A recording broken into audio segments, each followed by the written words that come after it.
How to make a TikTok second account. Hello everyone. In this video, we will see how to make a TikTok second account. First, go to the TikTok app and log in to your account. Then, tap on the profile option shown at the bottom. Now, select the three lines shown at the top and reach the settings and privacy. Scroll down and you'll be able to see the switch account option. Tap on it and you have to select the option of adding an account. Here, you can use your phone or email or continue with Facebook, Apple, or Google. Then, you can choose any of these methods and make another account. You can also log in to an existing account by adding it.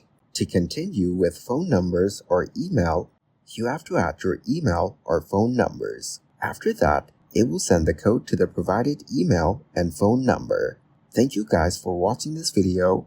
Hope you got some value. Make sure to like the video and subscribe to the channel to get notified of new videos. See you in the